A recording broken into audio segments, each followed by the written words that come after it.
section. So Vizag-based section actually. Okay. So earlier actually we were part of this Hyderabad section. Yes. Okay. And after the state bifurcation and all, actually recently we have formed our own section actually. Okay. In this 2020 only, we have started this. Great. And actually now under this section, we have started the chapters based on the technical domains. So there is one joint chapter like power electronics, and industry applications, and power and energy chapter. So we made a joint chapter of these three societies of ITP, and we formed this chapter. And from September onwards, we were doing a lot of activities. Already, I think we are nearly 20 activities we have conducted last 2 months. Actually. Wonderful. Yeah. And we do conduct a lot of activities whether technical talks, and then some skill development workshops, and next some kind of interactive sessions with the senior experts. Okay. And then also, how do you train our students and motivate students towards a project learning based working and all that. So this is how we are working at it. Very good. Yeah. And when I discussed with Sanjeev actually, and actually he has a lot of ideas, and also he was trying to look for some kind of a good talented students and faculty who can jointly work together for long term, particularly. Correct. So that's what we were interested. Even our faculty member from NIT Andhra Pradesh, we are working on electric vehicles area also. Great. We have the DST projects also we have with us actually. Yeah. Very nice. So, yeah. So we are in the process of as part of our group, we are building an electric car right now. So the approach is to get to a very high performance car is what we're looking at. So something in the region of about, it's done more as a demonstration of the capabilities. So about 600 kilowatt motors and about a 90 kilowatt hour lithium battery pack. So that's kind of what we're driving towards. Okay. So it'll be interesting to see how it all pans out. But yeah, I've had a background in electric vehicles where I used to build electric cars between 1991 to about 95, 96. Okay. So I was at UC Davis, Texas A&M University, and then UC Davis. So we had a team, 5 of us, who used to build these cars as part of a research project, but then we used to raise them across the US. So it's been an interesting journey.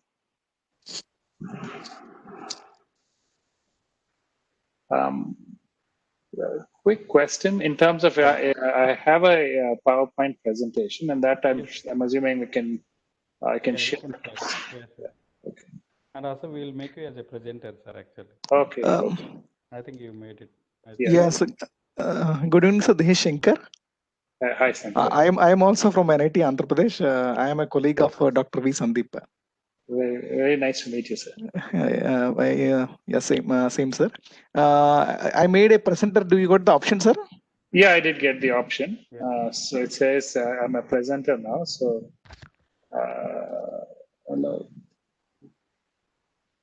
so I did get it. So I'm looking for the option. Option down bottom at the you can have a share option. Actually. That one is not highlighted on my system right now. Oh. It should be highlighted when you made presenter. That for some reason that is not highlighted.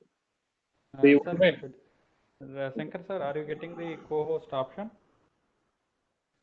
No, I am getting a host. No, I am not getting the host co-host option for sir. Okay. Is there something I need to do too? No, sir. Actually, 1 minute. Yeah, I'm getting that. Making co-host, yes. Then you make him. Okay. Yes. So then. So there is a share option, sir. So There is a share, but that's what it says, allow WebEx meetings to record so that you can share content in meeting. Okay. Have to open a system preference. Yeah.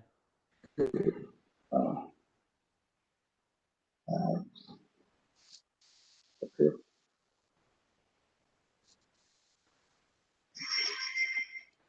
Hi, Sanjeev sir. Good evening. Welcome.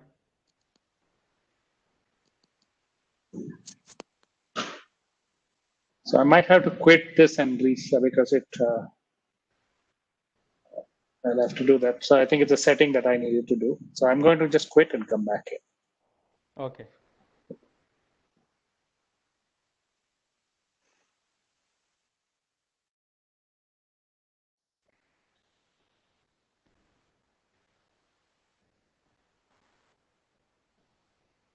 Dr. Shankar sir? yes, sir. Actually, Ashwini is there. Mr. Ashwini is there. I think he can take care of the biodata part. Yeah, fine. Yes, sir. Ashwin sir, is it fine? Yes, sir, I can. Okay. Okay.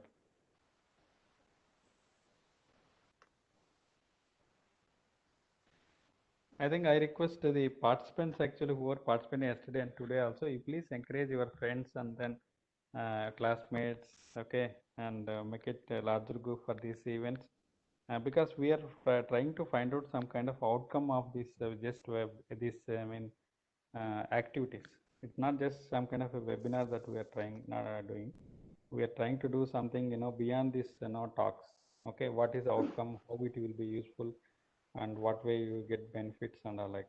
Okay, that is a way we are doing this series of activities like yesterday and today and tomorrow. Okay, the same thing I have written in your email also.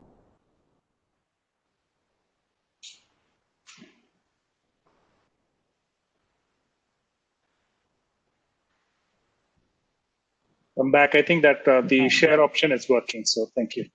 Okay, sir.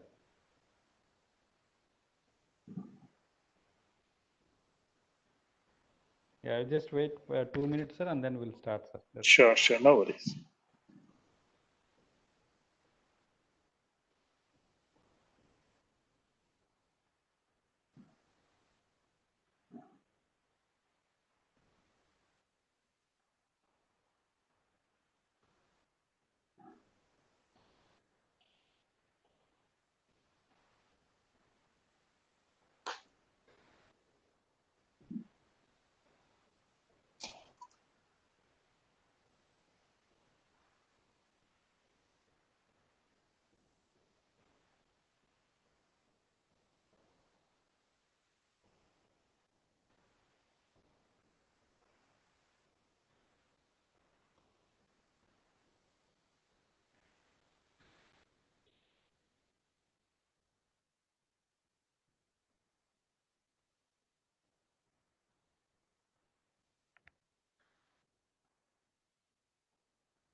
Okay, we can start, sir. Shankar sir, we'll start.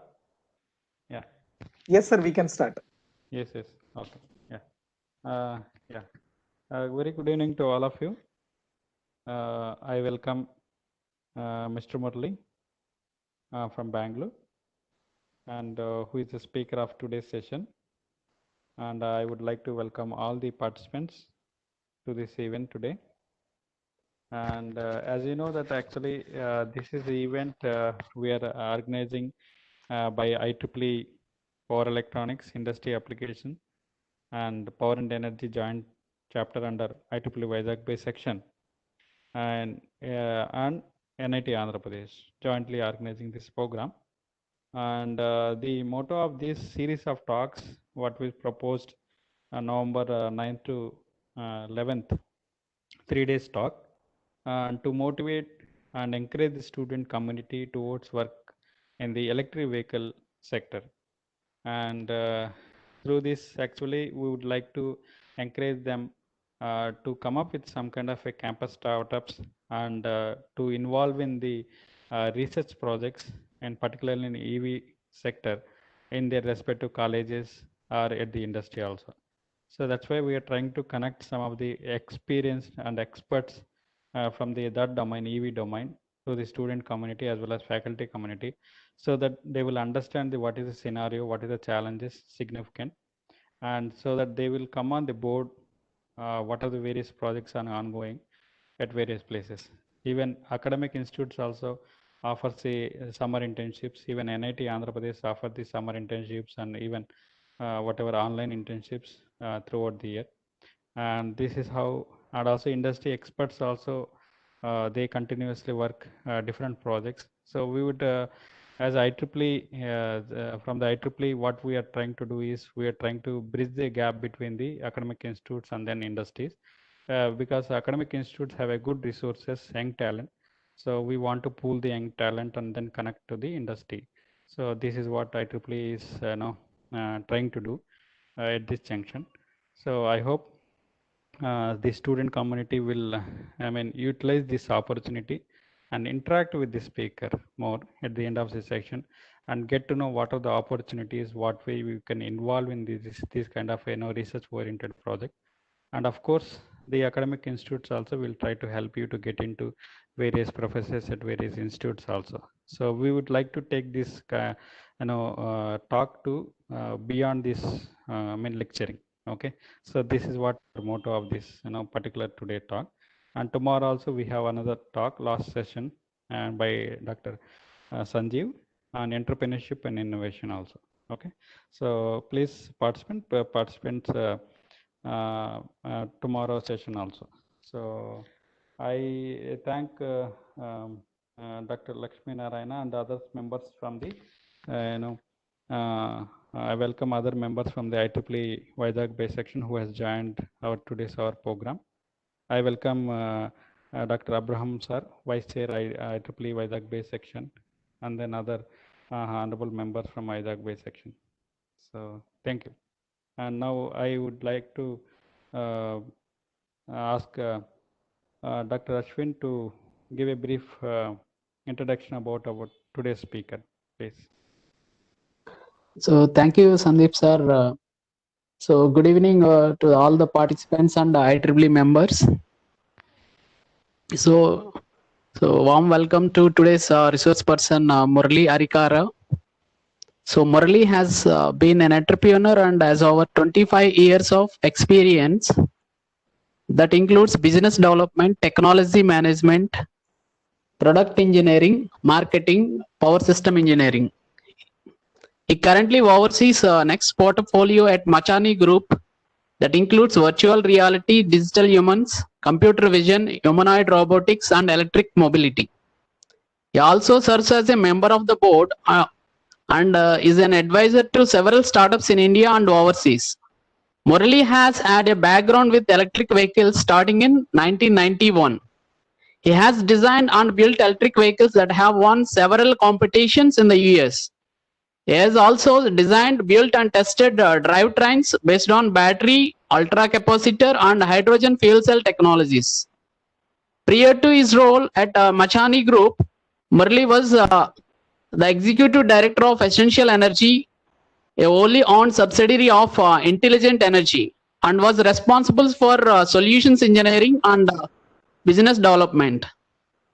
Murali was a co-founder of Jadu Power Systems based out of Folsom, California, and served Jadu in several roles of including Chief Technology Officer and Chief Executive Officer.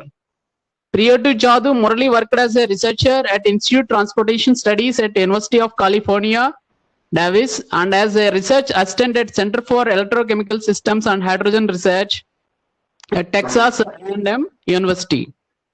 where he worked extensively on electric vehicles and electric vehicle drivetrains.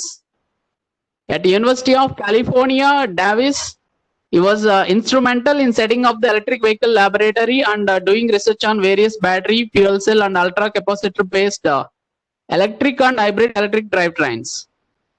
He was selected as Entrepreneur of the Year for Northern California in 2006 by Ernst & Young. He also has 9 awarded patents related to fuel cell technology. Murali holds a MS degree in electrical engineering from Texas A&M University and a Bachelor of Engineering degree in electrical power system from Osmania University, India. So thank you very much, sir. A warm welcome to you. So over to Sandeep, sir, for giving the opportunity. Okay. Yeah, thank you. And now I request Mr. Murali to take over the session and to deliver his talk. Thank you, sir. Great. Thank you, Dr. Sandeep, and thank you, Ashwini, for a wonderful introduction. I hope everyone can hear me. Is it fairly clear, or? It is clear, sir. It is clear. Great. Very good. Okay. So let me share my screen. So can everyone see my screen? Yes. Yes. Perfect. Great. Yes, so thank you so much. So let me do this. What I'm going to try to do today is take you on a small journey to start with, to provide some perspective on electric vehicles and why people are looking at it and what is happening currently at a global level, and then probably jump a little bit into the technology aspects of it. And finally, pull it back to kind of look at it from an India perspective, to say what's happening in India or why we should be looking at this, and to a small extent, probably then push the young students there to kind of start thinking about this area and this field, and probably motivate them, at least to some extent, to think of how, or try to think of how they should be pursuing this this area of research, or this area of in terms of a career. So try to summarize all those things into this presentation. At any point, if there is any doubt or if there's an issue, please let me know. I'll try to run through this. I'm not sure if I will consume all the time, but let's start and we'll make a start. So when I start almost any discussion I start, or any presentation I start, I always start with a quote, which is, everything we hear is an opinion, not a fact, and everything we see is a perspective and not the truth. There's a famous quote by Marcus Aurelius. So it's a precursor to almost every presentation I make, which says that, yes, this is based on information and my perspective, and there's probably people with different perspectives on this, but this is one perspective, and this is based on what I have done and what I have studied over the years. And that doesn't mean that I'm 100% correct, and that's what we'll see as we go through the presentation. So let's start a little bit with the history. So we start with the early 20th century.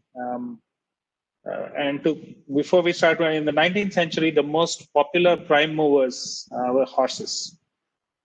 Actually, one of the steam engine experts at that time in 1894 said, self-feeding, self-controlling, self-maintaining, and self-reproducer, and far more economical in energy, were able to develop from a given weight of fuel material than any other existing form of motor. And so at that point of time, people thought horses were the easiest or the most efficient way and most economical way of traveling. And there was a 6-fold increase in the number of horses that used to run around from 1840 to 1920. So it went up to 24 million. But you know what the challenge was? The challenge at that time was each horse at that time, between what they, the dung they dumped on the streets and dead horses clogged up the streets. And that caused a severe health issue, especially like in a city like New York. And at that point of time, the transition from horses to internal combustion engines was done for the reason to make things more healthy and less polluting, right? So this is perspective again to you. What we saw at that time, or what the people thought at that time, was the best solution. In a few decades, quickly became a big issue, and it continues to be a big issue because we'll come to look at that. And now we are looking at our next evolution of this powertrain, and we're trying to make judgments and decisions on what that powertrain needs to be. I think, in my mind, there are a lot of people who have already made that decision to say, yeah, battery electric vehicle is going to be the future. We'll look at that also. But then there are other options also, and we need to start thinking about this and trying to look at it not from a few years in front of us, but from decades there. Because on average, a new powertrain, from the time it starts to the time it's actually deployed as a commercial product in the field, is probably close to a 30 to 35-year development. That's the time cycle anytime you start trying to switch from one powertrain to the other. So if you look at the electric vehicle powertrain, the latest version of the electric vehicle powertrain switch started, and this is the one which actually has been persistent, though the initial start was slow. So somewhere in around the early 90s is when there was a huge push back on electric vehicles, driven mainly by the California zero emission vehicle mandate. And that was when that was a transition from where we started. So where did we start originally? Are electric vehicles something that we have just heard of, and is this the first time we're looking at it?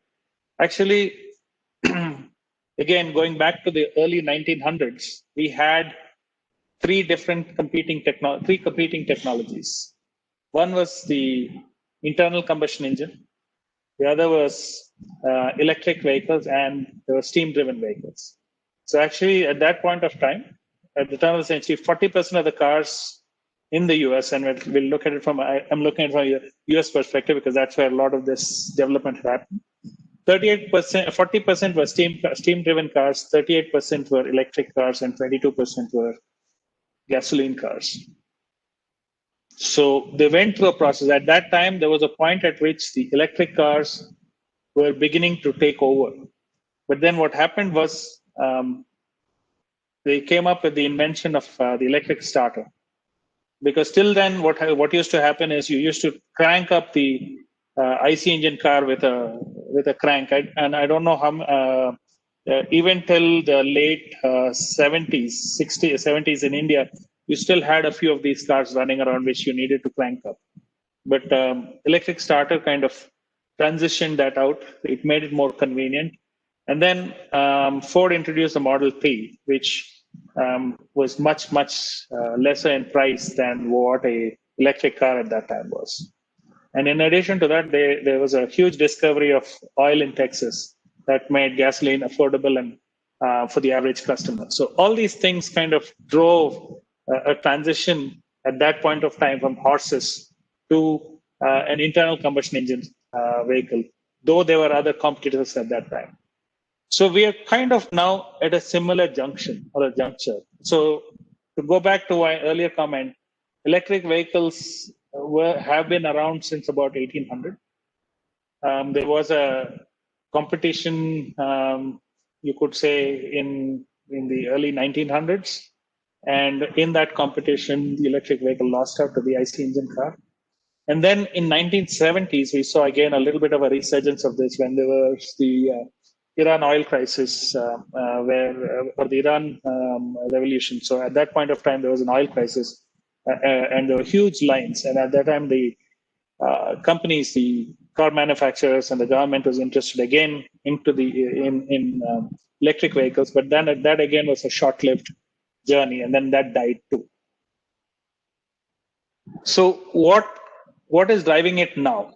What is driving it right now is, in a very simple way, if I were to put it, are emissions and the growth in petroleum consumption and imports. For our country, a country like India, specifically, it's emissions and the growth which is driving petroleum imports. So what it's causing is obviously emissions, and don't need to describe this, but most of our IC engine-driven cars, they have sulfur oxides, particulate material, sulfur, and then you have carbon-based emissions coming out of these, and they all have serious effects on our life. So you can see what's happening. I guess the best places to look, I shouldn't say best places, I should say the challenging spots are cities like Delhi, where combined with the emissions, you also have the smog setting in because of the weather and the burning of husk from the fields. All these things result in very, very difficult air quality, and that causes a lot of health issues. In terms of the petroleum imports in themselves, as you can see, foreign exchange reserves, because we import a lot of our crude oil, so the foreign exchange reserves are going down. And we are subject to the vagaries of what happens in the global market. So anytime there's a volatility and then the price of crude oil goes up or down, that directly results in a change in our price of fuel. And given the fact that fuel is such an essential and important part of our transportation ecosystem, so everything is affected by it.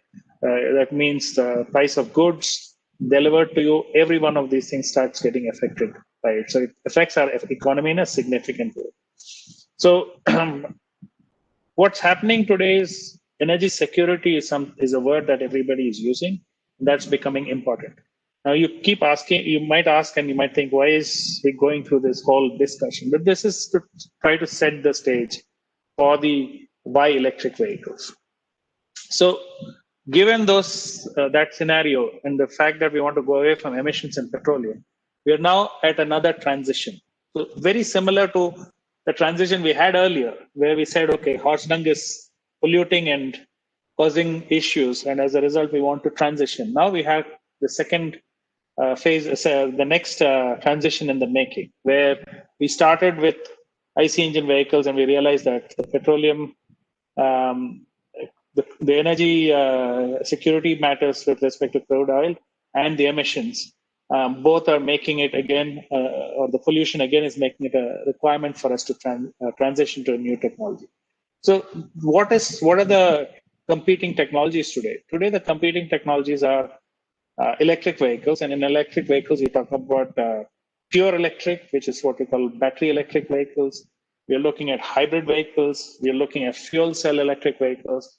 And in addition to that, there is still some remnants of the IC engine where we are looking at compressed natural gas vehicles also, which are IC engine driven. And the belief is they can reduce the emissions. But for my discussion today, I'm not going to be discussing significantly about compressed natural gas, because that seems to have, while it has been around and it has addressed a lot of issues from an Indian perspective, at least, it still does not address our energy security matter. We are still dependent on others for our natural gas. Though we have some of our own, but we will be dependent. If the usage increases, then the allocation towards the sector would become difficult.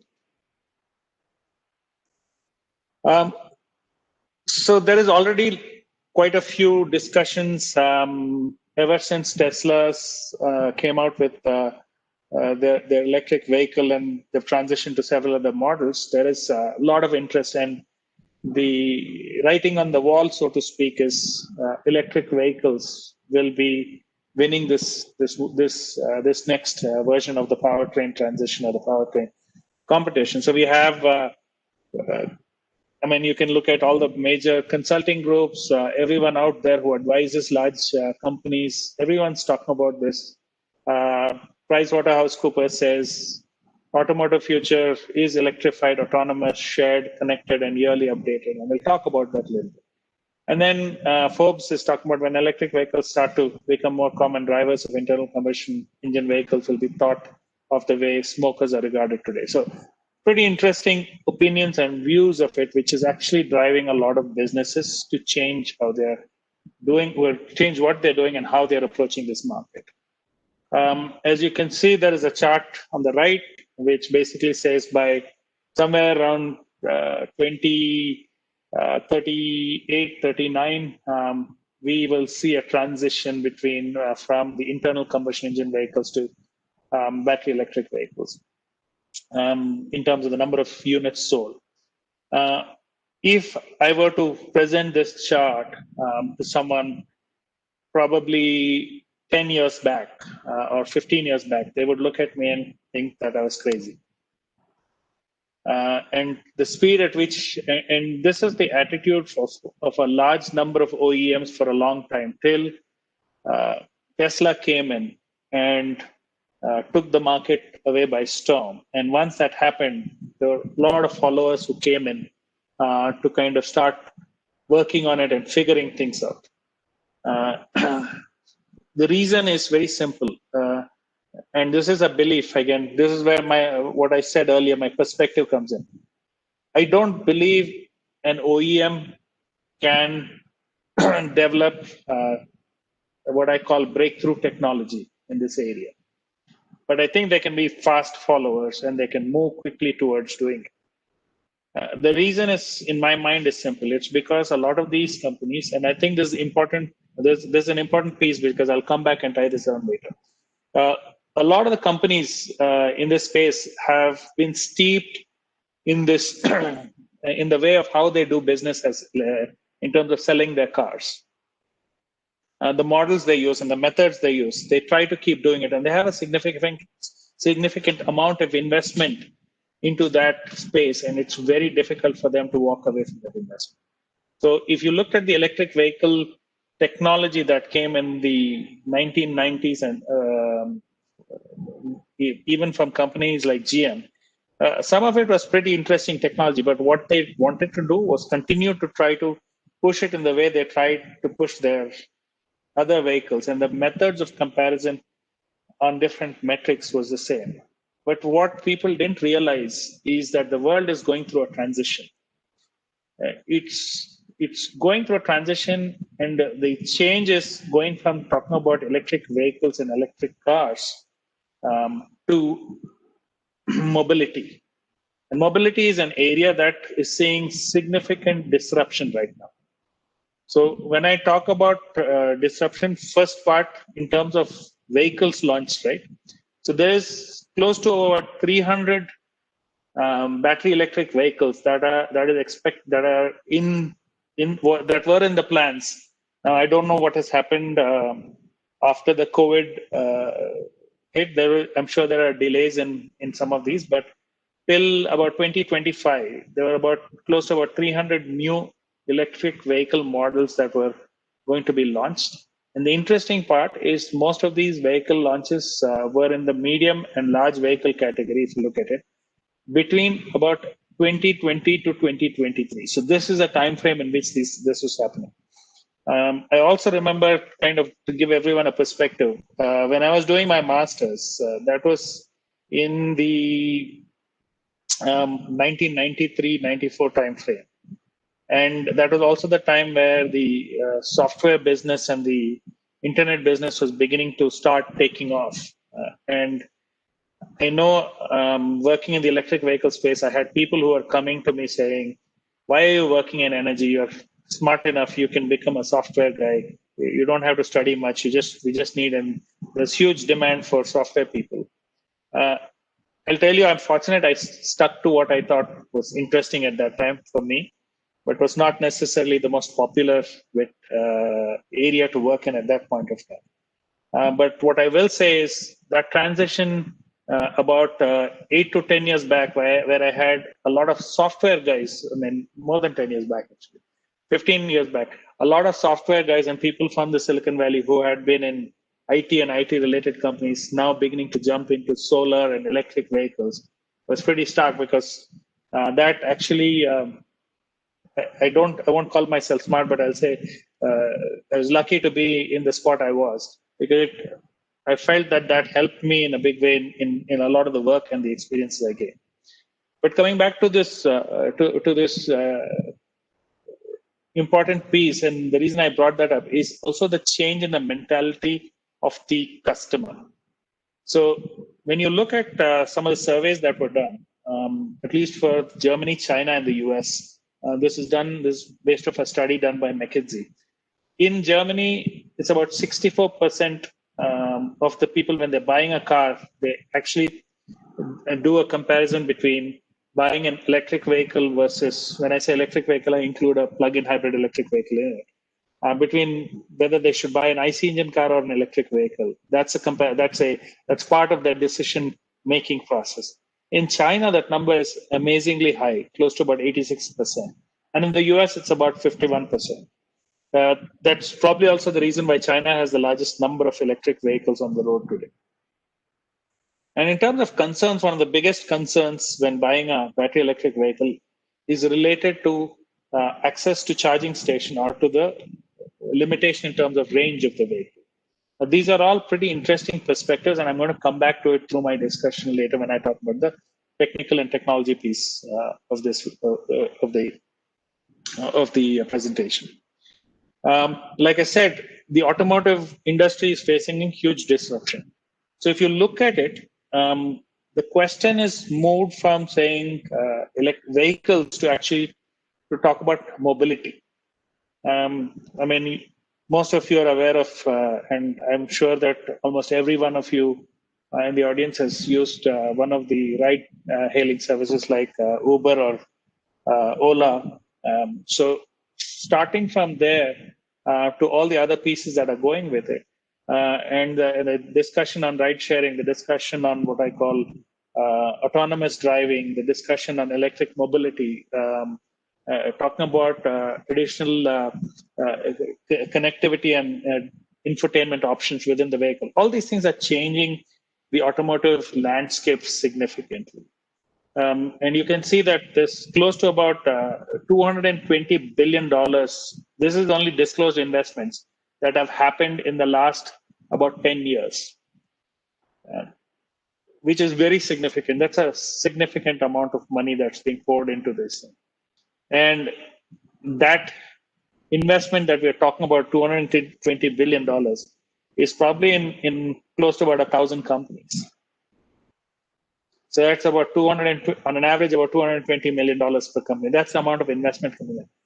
More importantly, I mean, I don't know how many people know, but today Tesla is upstaged most of the existing OEMs, and as of July 2020, it became the most valuable automotive company, overtaking Toyota.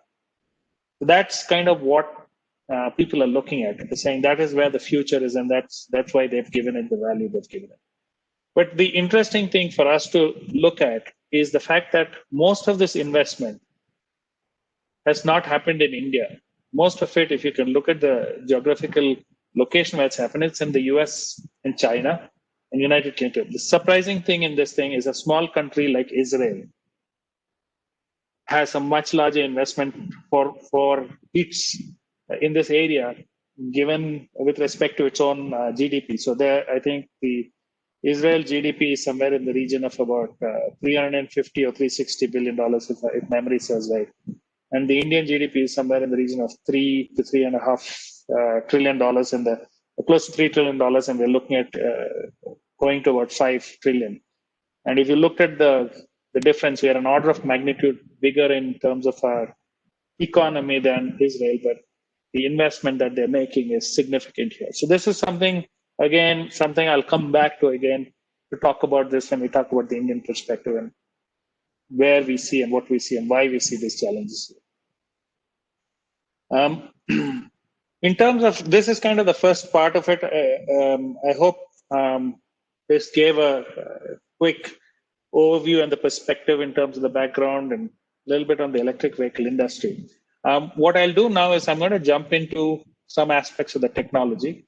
Again, in terms of the technology, I've tried to keep it, I've not tried to dive in deep, but I'm happy at the end of the presentation, if people have any questions, I'm happy to answer them. And if people are looking for more data, I'm happy to also share any papers or presentations I have in terms of my collection or other people that have provided that, which might be of interest. So I'm happy to share those things. Obviously, if someone can coordinate the request, then I can do it. And it'll take me some time, but I'll still manage to do it. So let's talk about the technology. And I hope you can see and read this. It's some of the print is a little small, but bear with me. When we talk about electric vehicles, I mean, we'll start with conventional vehicles. Your conventional vehicle is basically you have a fuel tank, an internal combustion engine, and from there there's a fuel injection system that injects the fuel into the engine and basically converts it by combustion into mechanical motion. Right. Then we have what we saw as the transition where we saw hybrid electric vehicles. Those are the first type of electric vehicles that to see significant amount of commercial acceptance with the Toyota Prius and Honda Insight, and then it led to other OEMs also jumping onto this. Those were systems where you had both your IC engine and you had a electric traction battery pack. So both together provided power to the wheels. You had what you call parallel hybrids and series hybrids. Parallel hybrids were both the battery pack and the engine both provided directly power to the wheels and provided mechanical energy directly to the wheels. And then you had series hybrids where you had a engine that ran a generator which converted to electricity, and that was matched with the battery output, and that drove an electric motor, and that's how that operated in a series hybrid board. And then you had plug-in hybrid electric vehicles, which are they have a much larger battery pack where, as far as possible, they run on the battery, and when they run out of charge, then they turn on an engine to kind of extend the range of the vehicle. And now you have what you call all electric vehicles, which are most of them, as we all know, are battery electric vehicles. But then there's this other technology called hydrogen fuel cells, which is also another technology that has some advantages, some disadvantages, and we'll get into it. That's also part of this ecosystem right now. What we'll find with all these technologies is some of them have some of them are what I call short-term solutions for us to deal with, and some are long-term, and they've all taken some aspects of the customer requirements and try to help meet those customer requirements. Some are they're also emblematic of kind of the methods and the means and the methods of how the automotive industry also thinks and looks at things. When we looked at hybrid electric vehicles originally, the original intent for hybrid electric vehicles was to say, okay, how do we provide some savings and how do we improve the fuel efficiency of the vehicle? And how do we make sure that people get the range they're looking for? Remember, we talked about one of the biggest challenges for people buying electric vehicles was with respect to range and the availability of a charging location. So people started looking at hybrid vehicles to try to offset that and say, let's do something in this manner. What I'd like to present or submit is that is not, in my opinion, again, that's kind of a halfway solution. It's not proper solution, because if you're when you're transitioning from one phase to another, what's important is to actually make sure you have the entire ecosystem also thought through when you're doing it. So having electric vehicles with no charging locations is no good, right? So having the charging locations is important. And I think that's where I would say Tesla led by example. What I want to communicate is most people in the US would not have taken long rides in an electric car. Most of them would have been like 50, 60-mile drives. But what Tesla made possible was the fact that you could drive 400, 600, 800 miles on an electric vehicle, and it's not unheard of. So I'll give you I was in the US in December, which is fairly cold on the East Coast. We drove, my friend came and picked me up, and we drove from New York City to Washington, D.C. in an electric car. And the ride was interesting because we made probably 2 or 3 stops in the whole journey. And each stop was to connect up to a charger, which is a fast charger. And as we were charging the vehicle up, we went in, picked up some food, used the washrooms, drank a cup of coffee. So it gave us enough time to do that and then walk through. So was my journey longer? Yeah, I probably took an extra hour, an additional hour in the process. But overall comfort of the drive was very good. So what I'm trying to say is, as you develop the ecosystem, people will start understanding and realizing how to adjust to it, as long as your drive is smooth and comfortable. And this is another interesting point that I'll come back to again in the discussion as we go forward. So basic principles of operation, I'm assuming most of you know it, but fairly simple. You have either an optional energy conversion device, or you have or you can live with a larger battery bank, which goes to a power converter, runs through a motor controller and runs a electric motor, which then provides the mechanical energy for the wheels to rotate. Most vehicles will probably have an onboard charger. You also have fast chargers also available. So this is a general layout of the vehicle. So one of the questions everyone asks is, why electric? And one of the unique factors or features is electric traction has a very, very unique capability, which even ICE engine does not have. It is the torque speed characteristic of an electric motor is very unique. You can actually set it up such that at 0 RPM, it produces maximum torque, and then it reaches a base RPM, after which it's running at maximum kilowatts. So your acceleration and your ability to control your drive is very unique. The other unique thing is the motor itself can spin back as a generator. So your braking energy, a lot of it can be recovered and used to recharge the battery again. So these are some of the advantages that it gives. So from a traction standpoint, it's very unique. The other thing is unique is, I mean, the fact that we are not actually unfamiliar with electric traction, because if you look at most of the trains are also, even diesel engines that are used in trains are also actually diesel electric. So they actually have a diesel engine that runs an electric generator that then produces electricity. And the reason it was done was because we could eliminate the need for a large transmission.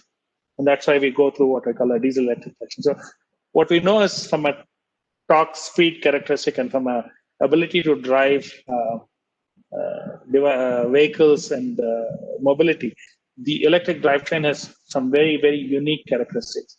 So where is the challenge? The challenge right now, and we're continuing to work on it, is in the energy storage or energy conversion part of it. How can we get the energy needed to drive this vehicle?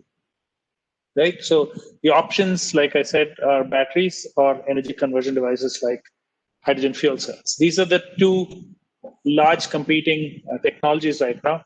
There are other technologies like supercapacitors. There's compressed air based storage to drive vehicles, but most of them I would not include in this discussion at this point, because they are all fairly low in terms of what we call energy density as we speak. If you're talking about competing to meet a lot of the requirements of the people, I would say we have two really strong contenders in terms of the energy storage technologies, which are batteries and hydrogen fuel cells. Now, at this point of time, it appears that batteries probably are winning the race, but there is a difference between the two. So what's the major difference between these things? So battery is an energy storage device, which is you put in electricity and you charge the battery up, it stores the energy, and when you need it, you release the energy and get it out. Hydrogen fuel cell is an energy conversion device. It takes hydrogen, combines it with oxygen in the air, and makes electricity out of it. So simple way to say it is, it's a reverse process of electrolysis. In electrolysis, you have water and you apply DC electricity and break it to hydrogen and oxygen. In a fuel cell, you do the reverse. You combine hydrogen along with oxygen in the air. So just like you and I breathe, and we make electricity and water vapor as part of it. The water vapor is the byproduct of that reaction. So In terms of emissions, both of them, both battery electric vehicle and hydrogen fuel cell electric vehicles, both have zero tailpipe emissions. Both have extremely high efficiency. Both are high efficiency systems, and electric drives what are used for traction, so they work really well, and the noise levels are pretty low. So from all those respects, they have very common characteristics. Where they differ is in terms of, one, the infrastructure that is available to run these vehicles. For a battery electric vehicle, what you need is a electric charging location. So electricity is already prevalent across. So it's only a question of getting it from the pole down to your charging station, especially when you talk about fast chargers. And if you're not, then it's a question of modifying the wiring in your house or in your office to allow for charging stations to be located there. So that makes it, again, so fairly unique. And the overall the operational cost of a battery electric vehicle is fairly low. And from what they call highest well-to-wheel efficiency, what they mean is from your primary source of energy, wherever it might be, to what is actually used in the on the wheels, at the wheels, you have the highest efficiency in terms of well-to-wheel. A fuel cell has some factors which are very unique and different. While one of the challenges of the battery is the time it takes to recharge the battery. In that sense, a fuel cell-based vehicle is good because, and it's more effective because you're actually able to fill it with hydrogen, just like you fill a compressed natural gas car with natural gas, or you were to fill a gasoline car with gasoline or a diesel car with diesel. So it's fairly simple. So it takes about 3 to 5 minutes to get a full tank and off you go. So the advantage is, from a consumer standpoint, it's very convenient. The disadvantage is hydrogen is not as prevalent across India today as you want it to be. The question is not, do we have enough hydrogen? Do we have enough capacity to do it? That answer is yes. And that's the answer across the world. But the challenge is to get take a part. Was there a question?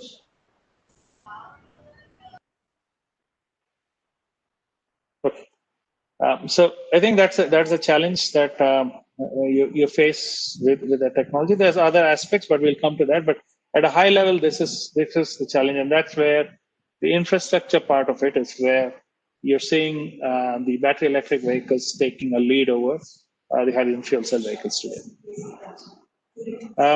which has created some very interesting comments from competing companies. So Elon Musk says fuel cell electric vehicles are mind-bogglingly stupid, and Mr. Tanaka, who's the chief engineer of the Toyota fuel cell programs, considers battery electric cars are not practical.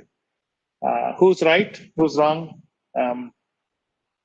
Don't know. Each one has their perspective, and I go back to my first comment that everything you see, everything you hear is not the truth. It's an opinion. It's an opinion, and everything you see is, again, a perspective. So that's the same thing. I'll repeat again. Here is, these are influential people who talk about it, and while there are advantages and disadvantages for each one, I think a lot of local conditions and rest of the ecosystem that goes along with it will become critical in that decision of where you go and what you're going to do. But what you're beginning to see is, as you start seeing the heavier and larger vehicles, especially with the truck and the long haul trucks and the buses, there's a lot more there where people are leaning more towards a hydrogen fuel cell vehicle. So just like you have Tesla that has been talking about battery electric vehicles, we have another company called Nikola, which talks significantly about fuel cell based vehicles, mainly addressing the larger segment, the automotive world. In addition to that, like I said, we have a common electric drivetrain. So these are the other common technology components that go with it, which are drive motors, a drive motor controller, sensors, electric contactors, relays, power converters, so DC-DC converters, and you have what I call a vehicle computer / controller, which figures out, and that's the brains of the whole vehicle. So these are all the various components that go along with it. There are other components too, but not going into all the details, but this is kind of the large mix of components that go with it. So you start with your biggest piece, which is your battery energy storage or the hydrogen fuel cell, and then you go to these other components. In terms of battery technologies, very quickly, and I'm not going to spend a lot of time, but if anyone needs more information, they can reach out.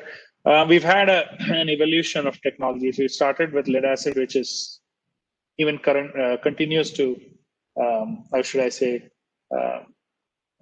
do its job in a lot of applications, and we still use it in a big way, which is one of the oldest technologies, battery technologies, and has a very established ecosystem in terms of starting from initial components all the way to the recycling of these things. There's a fairly well-established ecosystem globally, and hence ease of use is there. But the challenge with the lead-acid battery is kind of a fairly low, what I call specific energy, and a fairly low energy density, which makes it a little challenging, and that's also going against and going towards one of the biggest concerns with respect to range and availability of recharging. So there was a period of time, there was a lot of work done in creating with groups trying to develop what they call advanced lead acid batteries, where they were looking at creating anodes out of lead, which was lead on fiberglass string, and trying to weave them into electrodes to kind of reduce the weight. So a lot of very interesting and unique and innovative ways people had looked at it, but at the end of the day, it's still lead acid battery. So the energy density could not be increased significantly. So you've seen a big transition away from lead acid to now lithium ion. The other technology that was there was nickel metal hydride batteries, which also saw a lot of use as a alternative to lead acid and nickel cadmium. That had seen significant interest, but then once lithium ion started making its presence, when nickel metal hydride kind of died down, and it ended up being you had a cheap battery, which was lead acid, and then you had lithium ion batteries or lithium based batteries. And then you have sodium nickel chloride. There's other battery technologies too, like zinc bromine, lithium ion. There's a whole number of technologies that I'm not going through all them, but these are the big ones that existed in terms of from a vehicle standpoint. Sodium nickel chloride is the other one.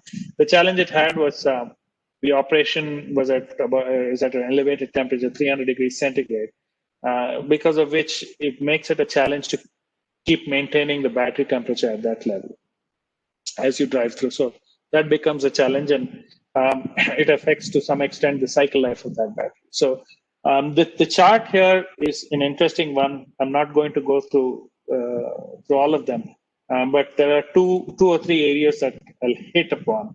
If you look at it, one is the specific energy and energy density, which is watt-hours per kilogram and watt-hours per liter. If you look at it, lithium kind of by far outperforms almost every one of the technologies that are sitting there. And the other area that you look at is in terms of the specific, in terms of cycle life. Now, I want to caution people here. When we talk about cycle life, which are 4,500, 4,000 and other cycles, those are cycle life for a cell, not for a pack of batteries. On a lithium ion pack today, I would say, I would be talking more in the region of 1,500 to maybe 2,000 cycle life on a pack, not on a cell basis. Cell basis may be higher, but on a pack, the cycle life tends to get shorter. The reason it gets shorter is because no two cells are identical. They have slightly different characteristics. To get two systems that are exactly identically matched in most cases is very, very, very difficult. And now when you start stacking a bunch of these in series and parallel, you have imbalances in these cells. And it doesn't matter which battery we are looking at. Every battery technology has some of these differences. And then you have where these batteries are positioned in a pack of batteries. Some see higher temperature, some see lower temperature. All these things start affecting how a cell performs. And as a result of which, these imbalances, as over time with cycle, gets exaggerated, and you start seeing problems where the battery pack itself starts degrading faster. So you might have one cell which even could reverse, meaning instead of being positive, it flips and becomes negative because the internal resistance has gone up. So I won't bore you with the detail, but that's why it's important to go from a cell to a pack. That transition, moving from a cell to pack, becomes very important. There's a lot of engineering that goes within making sure you're able to do something where you try to keep and extend the life of the battery pack. So that's something that's important. And I think there's quite a few electrical engineers, and so there's probably some interesting research that you could be thinking of from that standpoint. Battery management systems are something that are always in demand, and something that have huge benefit in the space to companies working in the electric vehicle business. I'm going to just glance over this very, very quickly. Within lithium batteries, it's not one technology. There's a mix of technologies, starting with the lithium nickel cobalt aluminum, the lithium nickel manganese cobalt, lithium manganese spinel, lithium iron phosphate, and lithium titanate. Now, in terms of technology, the popularity in terms of the vehicle standpoint, because of, again, going into the factor of the specific energy and going in terms of the life of the system. Lithium manganese cobalt and lithium nickel cobalt aluminum are the two which are seeing maximum adoption right now. But if you looked at the studies where at one time the price of these battery technologies was close to about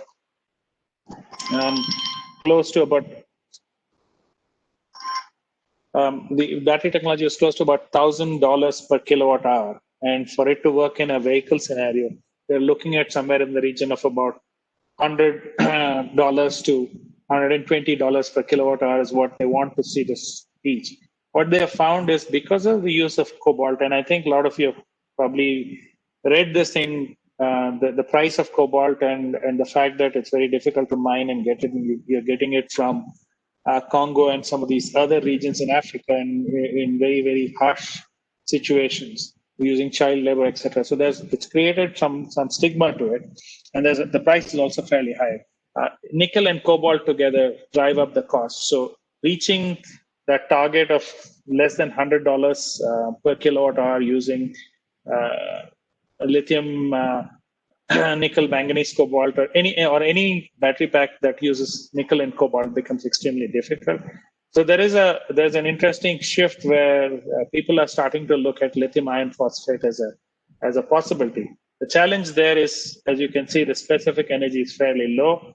Hence, there's a lot of innovation that's being driven in that area to start looking at that particular aspect of it and try to figure out means and ways in which they can help improve that so that they can get kind of a better pricing, or the possibility of getting to a better pricing at that with respect to that technology.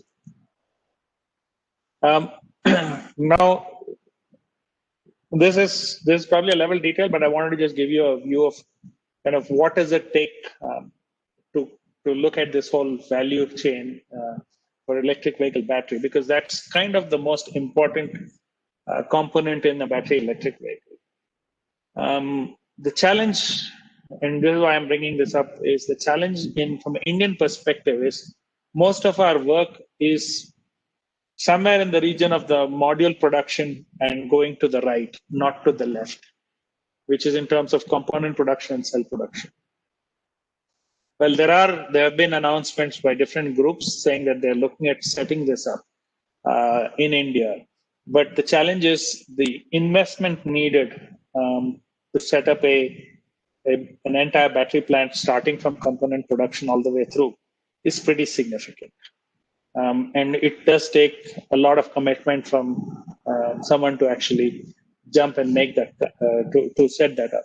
So hence what has happened predominantly in India in the space is people have started looking at pack assembly onwards, very popular to some extent, even in the module production where you are combining a few cells together to create a module, to create a slightly larger module.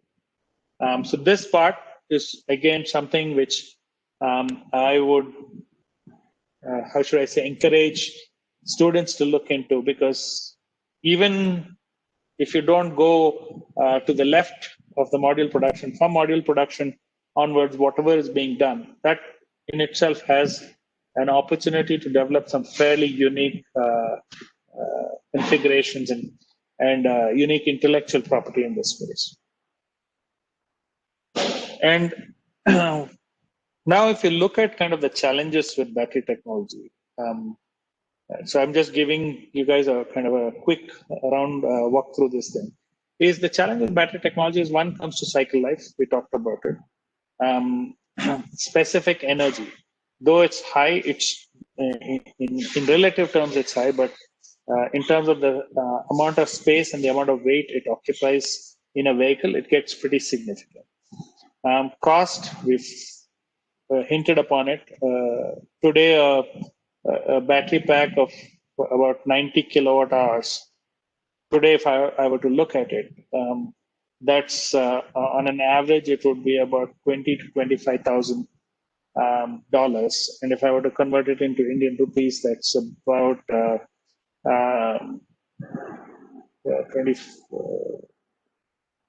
18 lakhs or so for a battery pack. And if the cycle life is short, then you're thinking about having to change the battery pack in the midst of a cycle, in the midst of its life, at least having one change in battery pack. So the reason I bring this up is it's become an interesting challenge for most electric vehicle companies to get bank financing when it comes to larger implementation or deployment of electric vehicles. And I'm talking about this in an Indian perspective, because banks have not, and financial institutions have not figured out what is the cost and what is the value of a used battery. Right, so that's one of the unique challenges that is coming. Charge time, again, though we have fast charging available, it's a compromise. It takes most battery packs. They'll allow about, they can get to about 70 to 80% of state of charge in about 15 to 20 minutes of charging. But then every so often they'll need what we call an equalizing charge. So charge time is always going to be a challenge. Safety, lithium batteries specifically have had some issues with safety. We've heard about them. And so that again makes it important to make sure it's engineered right. That doesn't mean it's a showstopper. It just means that you have to take care and make sure it's engineered right. Specific power I talked about. And the other big challenge that's there is with respect to the ease of manufacture or recyclability. Because these batteries use some very unique chemicals and materials, it becomes very difficult, especially with the lithium batteries, in terms of the recyclability aspect of this thing. There's talk of using second use of batteries, but at the end of the day, even if you do a second use of it, you still have to figure out a way to dispose this off and or recycle it in terms of being able to extract the critical aspects of components and materials that we're looking at. So that's kind of a quick run through. Typically, when I do just battery tech, each one of these smaller aspects could take about an hour or 2 hours, and still there'll be a lot left to discuss. But what I'm trying to do is kind of do a quick run through this and to explain. But like I said earlier, any specific questions, feel free to ask at the end.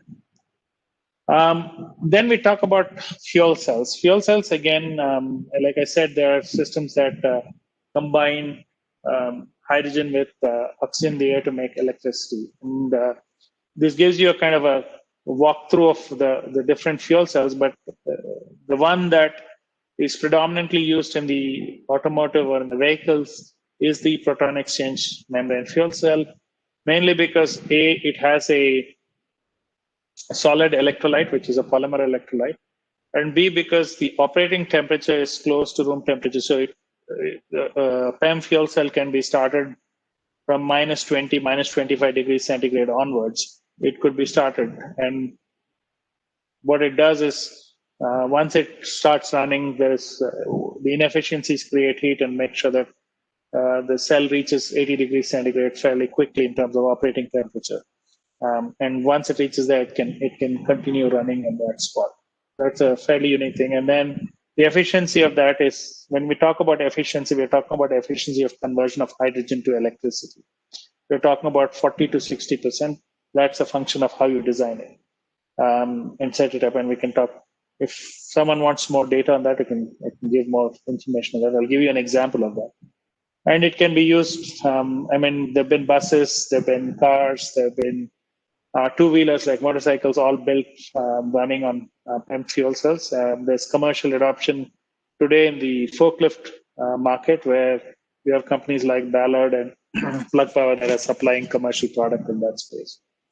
Replacing they're replacing lead-acid batteries, mainly from the standpoint of these forklifts run in these warehouses on a 24/7 basis, and they don't have time to recharge. So that's where the fuel cells are replacing. The unique aspect of the fuel cell is the fact that you can decouple power and energy. Right. So in a battery, if I want to increase energy, I have to increase the number of cells I put in. If I want to increase power, then also I have to increase the number of cells that I put in. So irrespective of what I want, the whole system has to be increased. So you're probably carrying some, the flexibility is not there. So if I have a smaller, I want a higher power system. So let's say I want 1,000 kilowatts, but I don't need that much energy. It will not allow me to make that trade-off. So I'm probably carrying some extra weight with me. But in a fuel cell, you have that ability because your energy comes from the size of your fuel tank. So depending on how much hydrogen is stored, that gives you your energy. The size of the fuel cell stack or the fuel cell engine side, that drives your power density of a system. So together, you have the flexibility of varying one or decoupling one from the other. That's one of a very unique advantage over batteries, which allows it to be used in some fairly unique ways in vehicles and in other applications too. The value chain is very, very similar to that of a battery. The difference is it's a little bit easier in my mind to manufacture. The key component in terms of the component production, the key aspect there is especially with a proton exchange membrane fuel cell, is the electrolyte. The rest of the pieces that go with it are fairly simple to do. You could actually build a fuel cell, what I call a membrane electrode assembly, in a small lab with some very basic equipment once the electrolyte is available to you. And then from there to cell production, to stack production, to system assembly, that whole cycle, it does not need as big an investment as a battery plant would need. So those become that has some advantage to it, and the reuse and recycling of these systems is also fairly simple compared to a battery. Right, so there are some advantages in how the front end of it works here. The challenges with fuel cell technology will be with respect to the infrastructure. Like I told you, where do I get hydrogen? When I talk about infrastructure, if I break it into three parts. One is the sourcing of the molecule. So where can I get hydrogen from? That is not a challenge. That exists in a very large way across India. Then there's what I call the transportation of the fuel from one location to the other. That also is fairly well done and can be done fairly easily. The last part, which is what I call the delivery of that molecule to the vehicle, that aspect is the challenge that sits right now.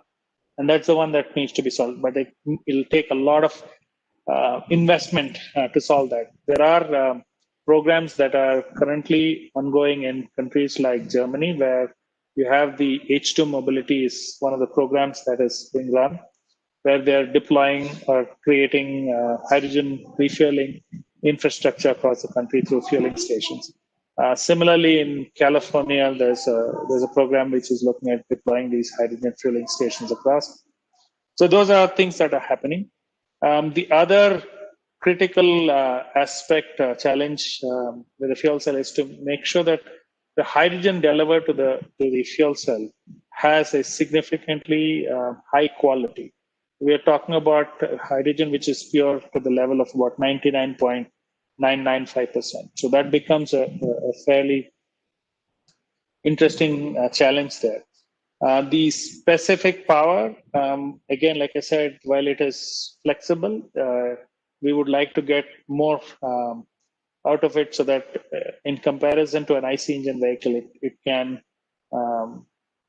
like I said, fit the entire engine into the engine compartment of the vehicle. Safety is a question. It's not a issue. The safety question is in terms of because you're carrying hydrogen as your fuel at high pressure, the leakage from a vehicle becomes a challenge to deal with for most part, because when hydrogen burns without a flame. What I mean, the flame is you don't see that, you can't. It's not visible. The flame is not visible, which puts us into a very unique situation. However, the advantage hydrogen has is it is lighter than air, so it actually diffuses away fairly quickly. The other challenges are, again, the other big challenge is around fuel storage, because hydrogen, while it's ubiquitously available, the density of storage is pretty low. So in terms of, if you take hydrogen and you try to look at a metal cylinder that you get used in most laboratories, where it is stored at a pressure of about 1,500, 2,200 psig, that's its pressure storage. We're talking about 1 to 2% of storage. And what that means is for every 100 grams of the storage weight, you can store only about 2 grams of hydrogen. So it puts it into a very challenging situation. That said, there's a lot of work being done in composite tanks so that you're talking about hitting, I'm not going to say big numbers, but we're talking about 5 to 7% in terms of which fuel storage. But even with that whole challenge that exists, what you're finding is you can develop electric cars or electric vehicles running with compressed hydrogen, which can still provide you range between refueling of in the region of about 300 to 400 miles without compromising the ride comfort or the engine space or the vehicle space, so to speak. So that makes it unique. But again, like I said, nothing that cannot be overcome, but those are challenges that are there. Life is another challenge. Today's fuel cell stacks, we're talking about life in the region of 5,000 to 7,000 hours. So you'll ask me the question, what does that mean from a vehicle standpoint? If you're driving a vehicle at an average speed of about 40 kilometers, that's about 200,000 kilometers before you have to replace the stack. So there are some of those aspects. And then when I talk about ease of manufacture, I mean, most of the system is fairly easy to manufacture. The electrolyte by itself is a fairly unique piece that has some fairly nasty chemicals that are used in the manufacture or the preparation of the electrolyte. So that is something which very few companies have. DuPont and Dow Chemicals are the two big ones, and in the US that do it. And then you have, I think in Japan, you have Asahi Chemicals and Asahi Glass, and I think South Korea also does a couple of people. So it's fairly unique in terms of the people who are manufacturing these electrolytes at this point of time. So that's kind of a quick overview of the main technology pieces. I'm going to go very quickly into some of the other major components that come with the fuel cell so that can address these things. So we have the electric motor, the motor controller, the charger, and the vehicle controller.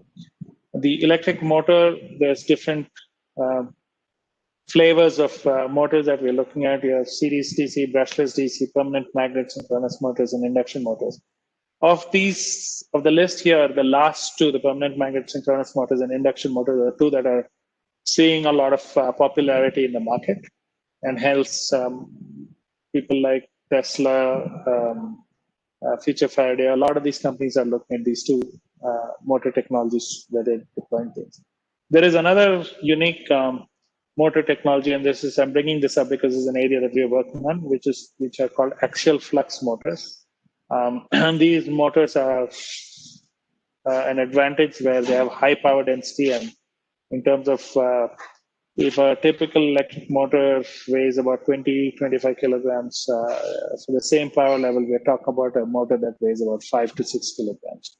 So some very unique aspects there. So that's some unique technology. This is something that one of the groups that I'm working for is developing.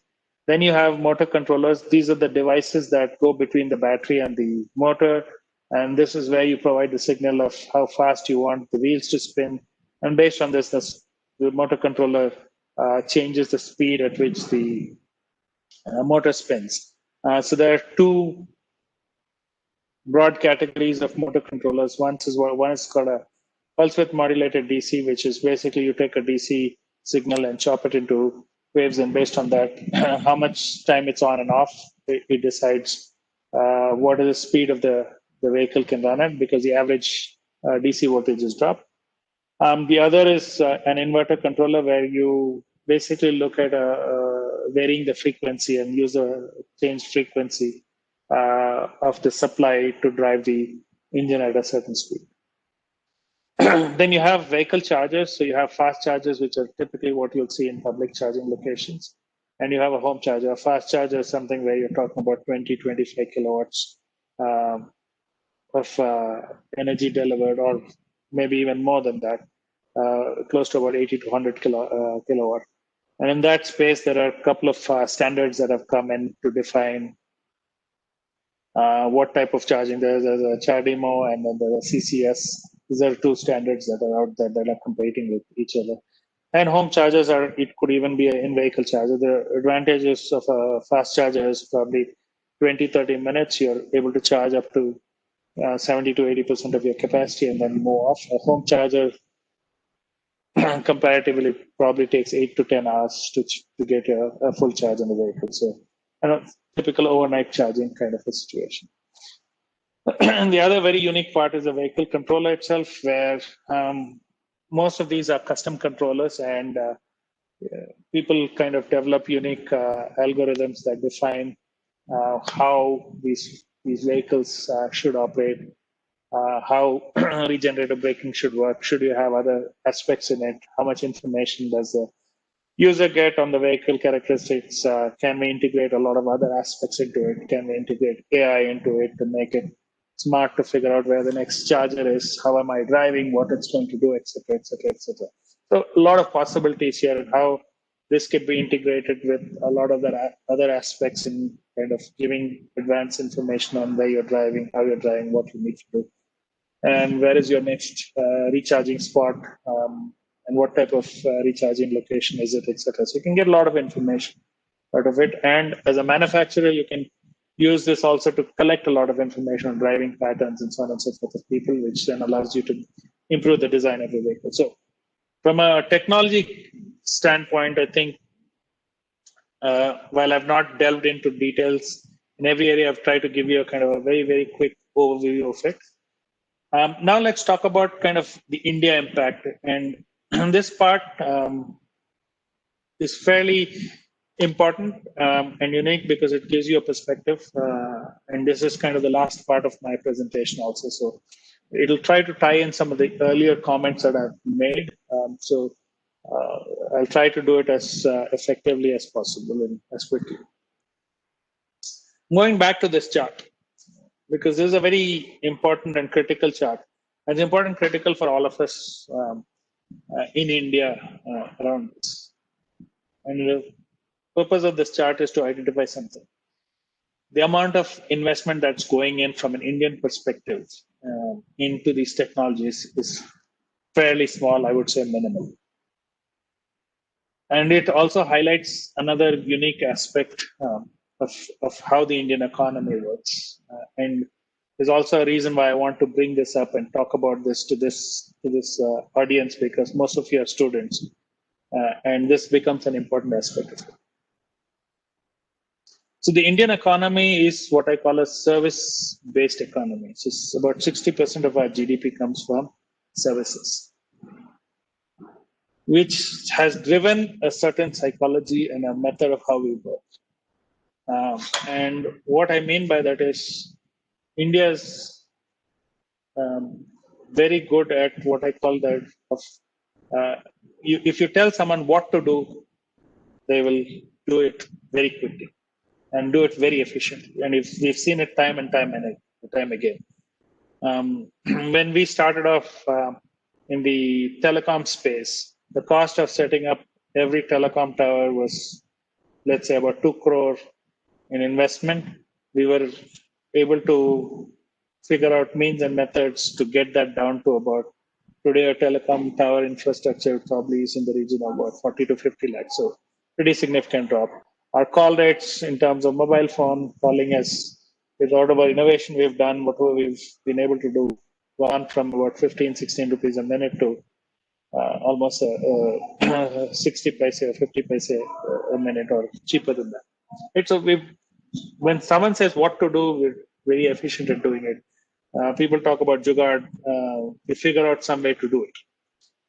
But where we lack, in my opinion, is in how we question ourselves and saying why we do it and how should we do it. Those are the two areas and that's also reflected in kind of how we adopt new technology and look at it. Things are changing now, but till very recently, if you came up with something unique in an Indian context, most of the people, the market, the companies, the OEMs would just reject you and say, look, you're crazy. This is never going to work in an Indian context. And so that's unique part. The other part that's important and critical is the linkage between university and industry, between basic research and applied into the actual practical applications. That gap in India is much larger than most other countries. Another unique aspect is, on an average, we only spend about 0.5 to 0.6% of our GDP on research and development, which is at a minimum we should be at about 3-4% region, but we are in a very low region. So the result is, as a country, research and development is not driven in a very, very significant way across the country. I'm giving you this perspective because that's where the next pieces are going to go in terms of what we should do for our country and how we should go about it is important. So first thing is, let's answer this question. If we were able to go 25% of the cars on the road could go electric, what would it mean for us? 25% of the cars go electric. It means that about, on average, India has a population, on average, we do about 22 cars for every 1,000 people. That number is growing, but currently that's the number we're looking at. Population of 1.4 billion, approximately 1.38 billion. Number of cars on the road, about 30 million. Average kilometers driven, about 12,000. What it's saying is, the whole math, what it's saying is, when we do this, and we can replace about 25% of the cars with diesel cars, of 25% of the diesel cars, then we are going to save about 7.6 billion liters of diesel, and we are going to reduce the tailpipe emission by close to about 20 million tons. Let's go back to what we started with. The two reasons why we should switch to electricity is because of energy security and reduced emissions. We know why that's happened. This is the effect this has, which is fairly significant, very significant. Now, people have always questioned and said, hey, what about this? You've reduced tailpipe emissions, but if your electricity grid is the way we have in India, that is going to create emissions elsewhere at the power plant level. because we are a fairly significant coal-based electricity, in our electricity generation mix, coal is a big part of it. We have significant emissions there, but even with that said, the amount of energy needed for charging all these vehicles over a year, given these numbers, will only produce about 0.02 million tons of power plant emissions, which is about 1,000th what we're talking about in terms of the tailpipe emission. So that level also is pretty significant. So if you go and say, why are we doing this? This is why we're doing it. It's because ultimately there's huge amount of foreign exchange. We can save, our energy security can improve, and we can reduce emission. But then the question is, if I'm using coal, if I'm running my energy infrastructure that way, is that a sustainable option for me? Probably not. And this is the challenge we as a country face. We have about 17% of the world's population, less than 1% of its oil reserves, the world's oil reserves, 6.8% of the world's coal reserves. 85% of our energy comes from oil and coal, right? So we have to look at moving away from coal and oil. The only solutions that are available that give us that capability is renewables, and people may hate me for that, and nuclear fuel. These are the nuclear energy and renewables are the only two ways we can actually create what we call a long-term sustainable future for ourselves. Because if you look at the reserves that are there of in terms of thorium and in the renewables, I think we have a capacity in renewables to go up to about 1,000 gigawatt hours of installed capacity. Now, though I say 1,000 gigawatts of installed capacity, that's equivalent to about 250 to 300 gigawatts of a typical plant, because your PLF, plant load factors with renewables is very low. Thorium and through a fast breeder reactor will allow us to get close to about, we have enough thorium to give us about 1,200 years worth of energy at the level of consumption we have today. That's why this is the way to go forward. Now, again, the question will come back to, why am I presenting all these options? Again, from an electric vehicle standpoint, what we are looking at is how do we tie this in? Because just having vehicles is not enough. How does the whole ecosystem tie together? Because where I see the future is we're going to be looking at a future where electricity and hydrogen are going to be our major energy carriers. Now, there's a reason why this is set up this way also, is because increasingly with renewables, what we're finding is the ability of what we call dispatchability of renewables is very, very less. They're not a dispatchable source of energy. So when the wind blows, electricity is generated, and the grid should be in a position to absorb the electricity, otherwise it's wasted. So what we are looking at is a solution where you can do that storage and converting that electricity into hydrogen through electrolysis, and then use that along with electricity as the means in which you could either convert hydrogen to electricity, or you can transport hydrogen to different locations and use it through fuel cells or other means to create electricity. So I see a future, and this is not something I'm looking at in a year or 2 years or 5 years. It's a long-term future for the country. But the question then people ask is it really practical? It's practical because Europe has already started embarking on this. Australia is looking at these things. So large plants that are created along with solar and wind, where they can use the excess energy to store it. Now, there's a lot of discussion and a lot of communication going on with respect to battery energy storage with renewables, but battery energy storage is only storage that will last for a few hours. We're talking about with solar and wind, sometimes seasonal storage, where you want to store this energy for maybe weeks, even up to months. The only thing that's available right now to do that is pumped hydro. This is an option. Again, the reason I'm talking about it is longer term, we're going to see electricity and hydrogen as the carriers that are going to be used across, which means that it comes back to the question, who will be the winner in this powertrain transition? Is it fuel cells, or is it fuel cell electric vehicles or battery electric vehicles? Or are they really competing, and will they actually all coexist together? So I think that's kind of what I wanted to present today. I didn't want to give you guys a conclusion as to saying this is what's going to happen. That is a conclusion. I'm hoping you as a team will sit, work through, figure out over your careers, and in the next 10, 15 years, you will be people who will be actually driving some of those decisions and those technologies to kind of figure out who the winner is in this perspective. So with that, I am going to end my presentation. I'm going to stop sharing my screen so that I can actually come back to the rest of the discussion and see if there are any questions. Yes, it's nice talks are actually really, and actually you have covered a lot of aspects, how the EV is evolved and what is the status, and then what are the challenges and what are the opportunities also, and how the current industry status also we have gone through, I think, through your presentation. Really, it's a wonderful session, sir, actually, and I see the constant participation from our members also. Now I request the participant to interact with the speaker if you have any questions, please.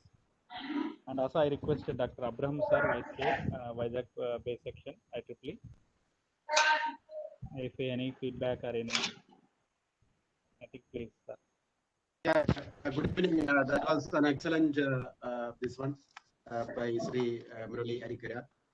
He has covered widely the industry perspective on the this electrical vehicle technologies, and also what are the key technologies involved in this kind of technology. And also he has discussed about the different battery options, their charge stand and their charge density. All those also he has seen.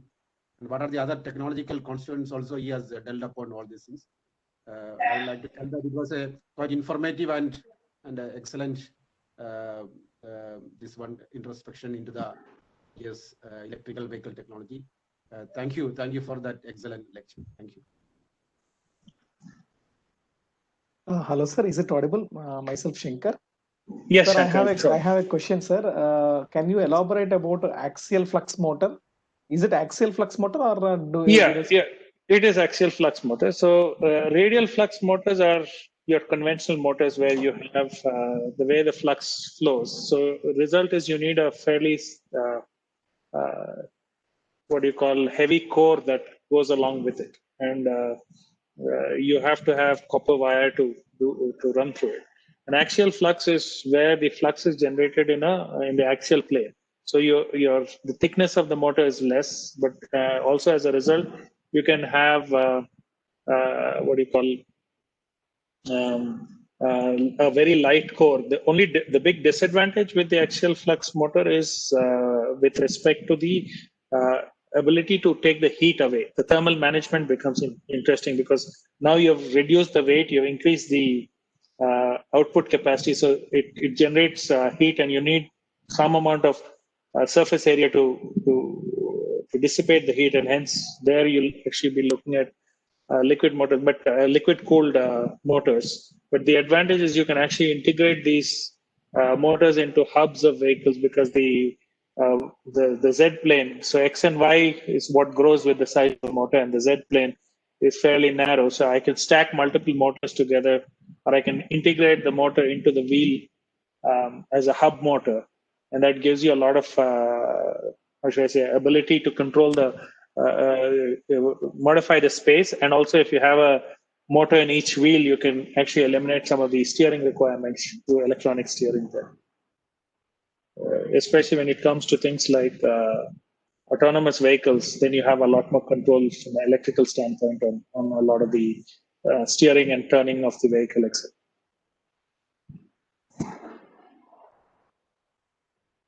Sir, is it fundamentally, like a working like an induction motor, sir? Yeah, it's fundamentally working like an induction motor. It's just that you've flipped the flux into a different direction.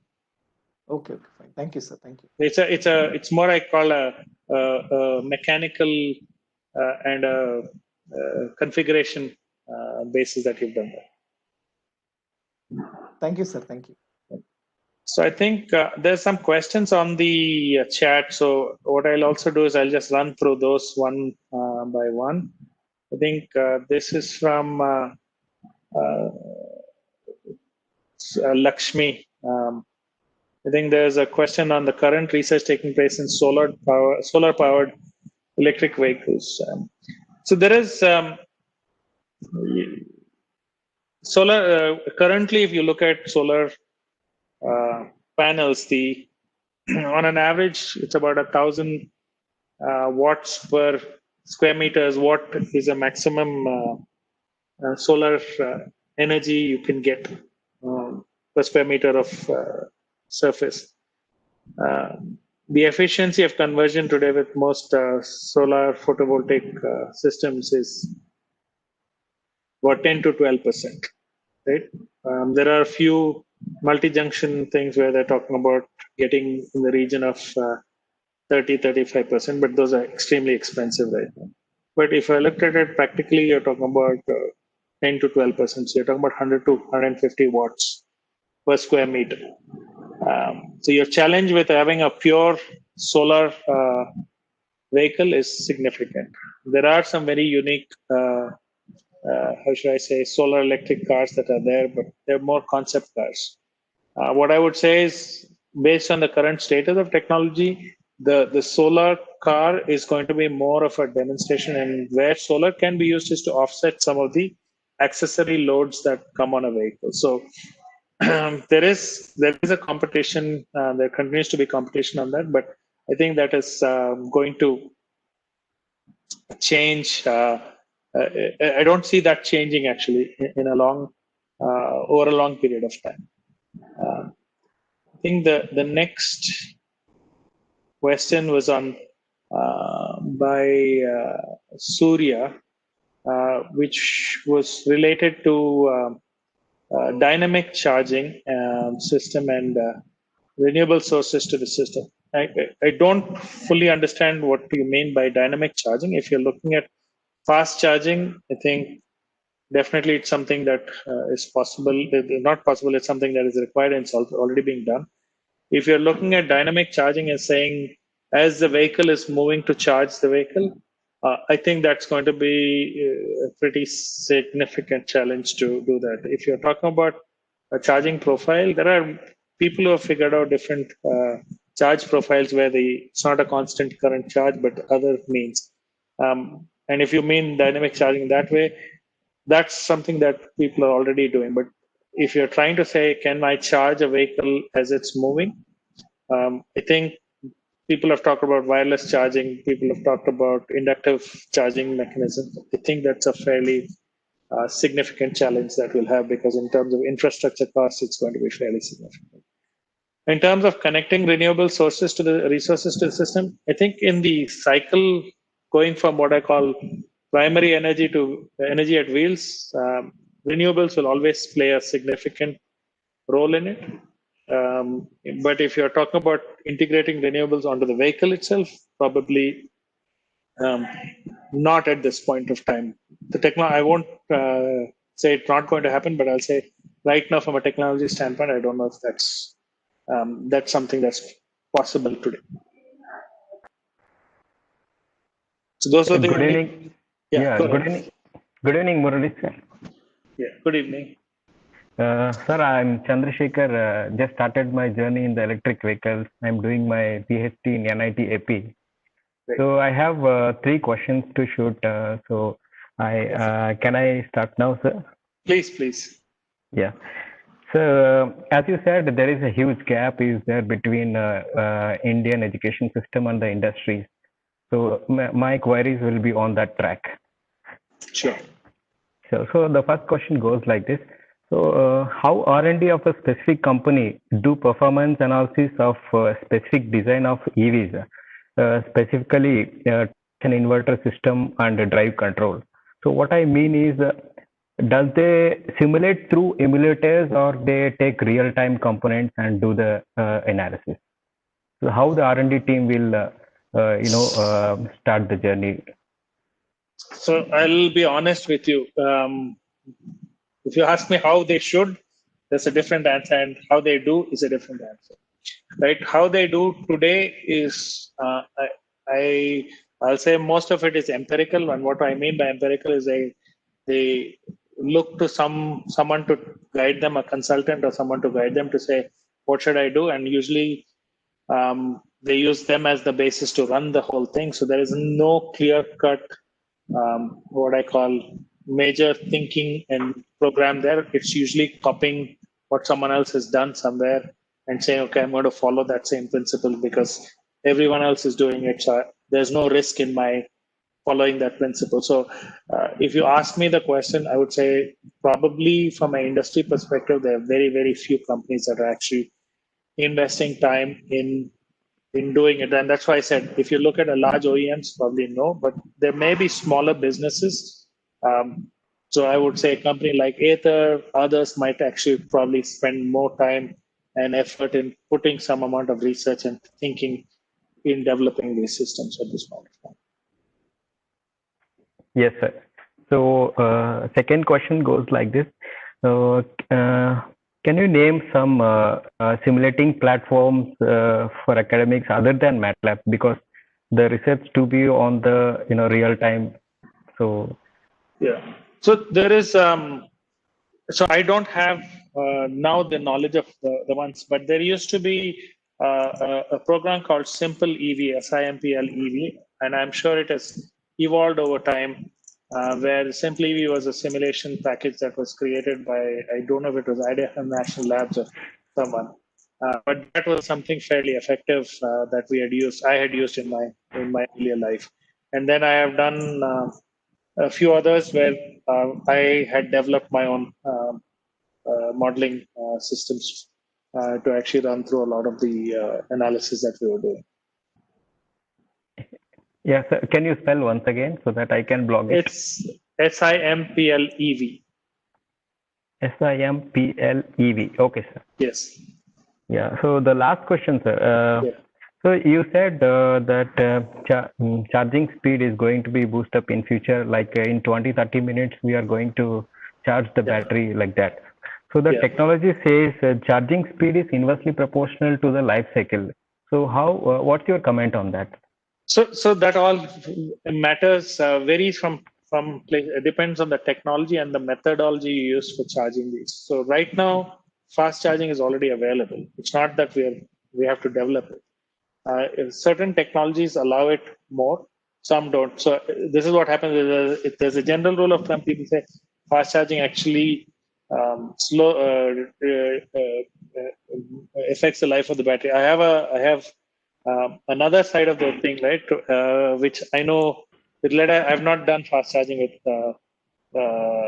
lithium batteries, but with lead acid batteries, we've done fast charging. And based on the methodology we used, what we found was the size of crystal that or the size of the coating that comes on to the plate with fast charging is a lot different than what you get with a slow charge. And we've found that sometimes that has helped in improving life. The critical thing that comes with a lot of these things is to make sure that we manage the factors when you're doing the fast charging. The reason why things go off and life goes down or gets degraded is because you're not managing the fast charging well. And what I mean by that is, in addition to your electrical flow, whenever you charge or discharge a battery, you're actually also creating significant mechanical stress internally as you're plating and taking things off the plates.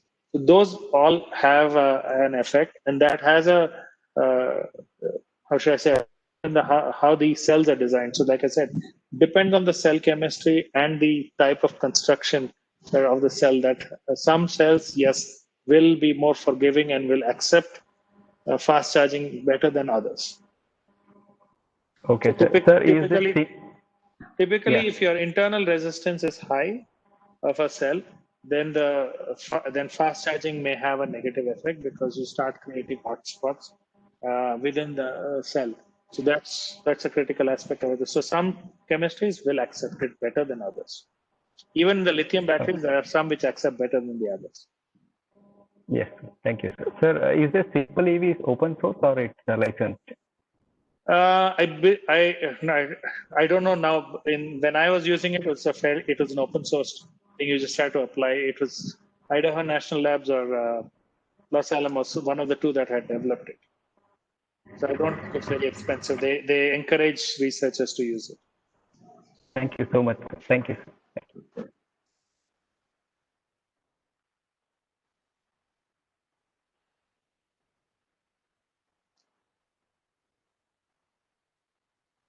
Yeah, any questions? Hello? Good evening, sir. Myself, S. Sridhar. Yes. I'm asking this question.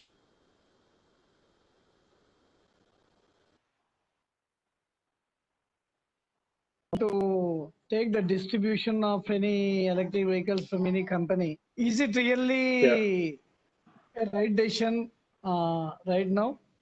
And that is the first part of my question. And my second part of the question is, in your presentation, in the beginning slides, you've shown different countries and the usage of electric vehicles, but I could not see India there. Yeah. So is the government of India not providing or not taking any initiatives to propose the usage of electric vehicles in India? Could you please answer these two questions? Sure. So the first question you asked about taking up distribution of electric vehicles, right, in India. So answer is you have to, your financial targets and goals will be what drives it. But in general, taking that aside, what I would say is today on an electric two-wheeler perspective, huge opportunity in India because the infrastructure, there are a lot of things that work in your favor that allows that to happen.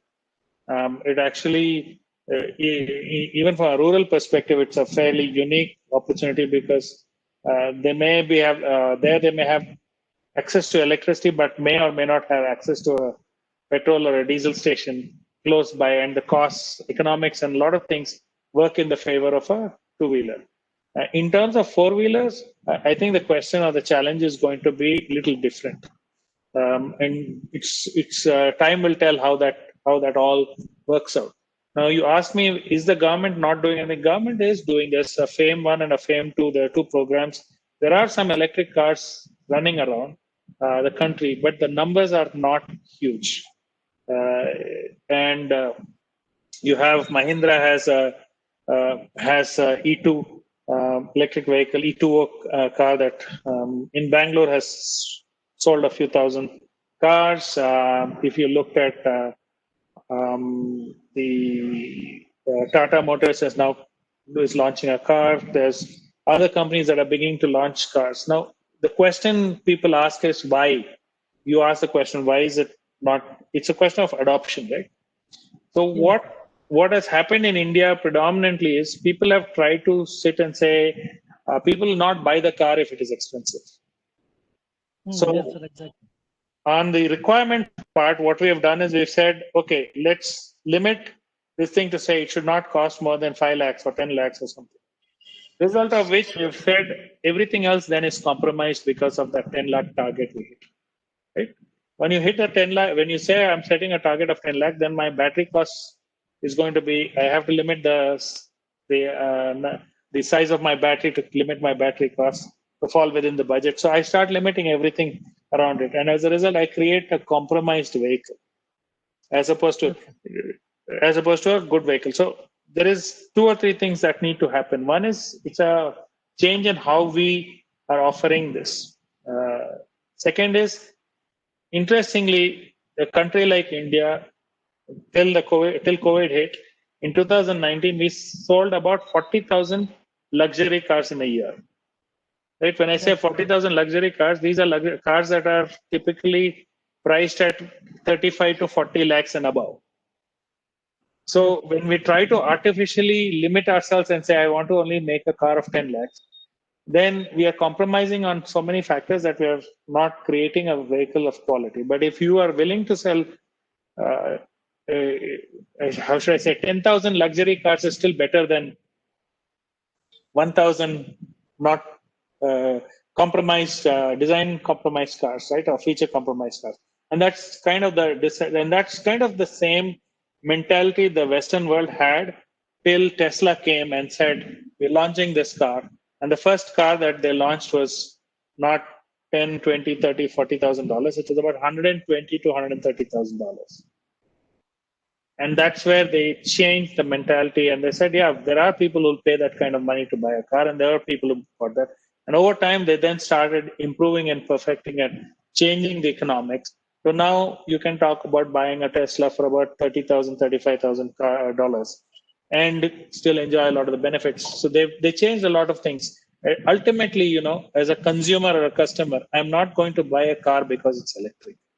I'm going to buy a car because it has features and capabilities that allow me to enjoy my vehicle or experience increased comfort or experience increased mobility or something unique, right?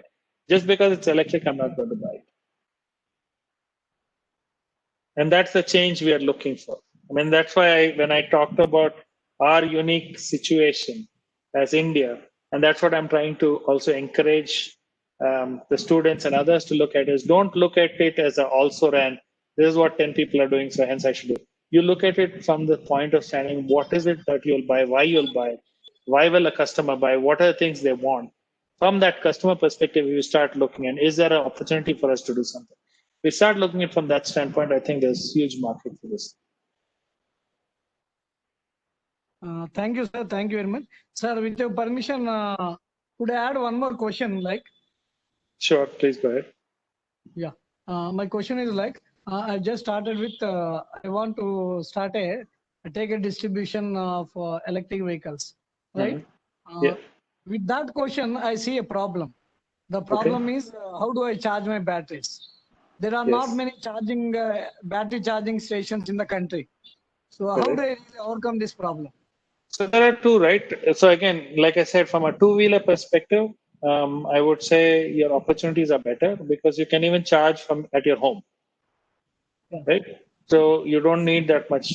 For larger vehicles, there is a charging from home available. There is also some very unique business models that have come, which today, from a distributor standpoint, it may not work, but long-term companies may start looking at it. They're calling these V2 grid, vehicle to grid technologies, where they're talking about the fact that when the grid needs energy, it can actually take some of the energy from the vehicle to support the grid, and when grid has excess energy, can be used to charge the vehicle. So there's some very unique business coming in, which will make things a lot different and better. But answer to your question, currently for two-wheelers, that's why I said earlier, it might make a lot of sense because your existing home electricity connection is good enough to charge it in a fast enough time for you to use it. Cars are also possible, but then again, with cars, you have to still, depending on where you are, if you're living in cities like an apartment complex, having a charging spot at your parking location is a little bit more difficult. Thank you, sir. Thank you very much. If no further questions, we'll.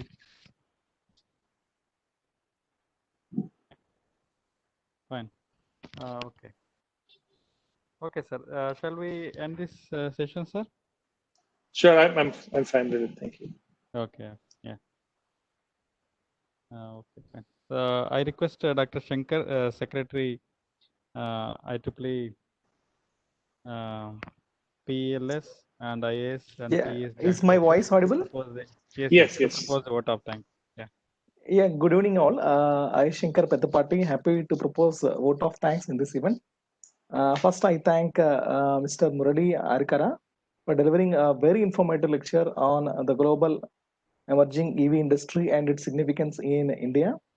I thank Dr. Lakshmi Narayan Garu, Chair IEEE, IEEE Vizag section, and Dr. CSP Rao, Director NIT Andhra Pradesh, for continuous engagement in organizing the series of events. I thank Dr. Abraham Varghese, IEEE PELS, IAS, PES Joint Chapter members Dr. Sandeep, Dr. Banu, Dr. Ashwini, and Dr. Vakla for supporting in organizing these events. Thank you one and all. Jai Hind. Thank you, sir. Thank you so much. And sir, one thing actually I would like to check with you. Actually, some of the events, no, we are, keeping the videos in our IEEE website, and Sure. actually that is, we have the YouTube channel of IEEE. Okay. If you'd like to share, and we will share in the YouTube. It is up to you actually. It is no mandatory. No, So I'm you can fine share. with. Yeah. I'm okay with if you feel that that's going to help. I'm fine with it. Okay. Okay, sir. Thank you. Thank you. And tomorrow, actually, we will finish the other lecture, sir, by Mr. Sanjeev, and Yeah. we'll get back to you with you actually with all the 3 series of lecture. What is the feedback, overall feedback, and Sure. how we can go proceed further stage. Actually, we'll get back to you, sir. Thank you. Great. Thank you. Thank you. Thank you, sir. Thank you, sir. Thank you. I request the participant to attend the tomorrow session also. Please join tomorrow, same timing, 6 p.m. And tomorrow topic on entrepreneurship and innovation. Yeah. And after the session, we'll discuss how we can take it, this series of lectures to the further stage, like what kind of collaborations and interaction we can make with the industry and as well as speakers. Thank you. So we will end this call now. Thank you. I request Dr. Shankar to end this call. Thank you. Yeah, yeah.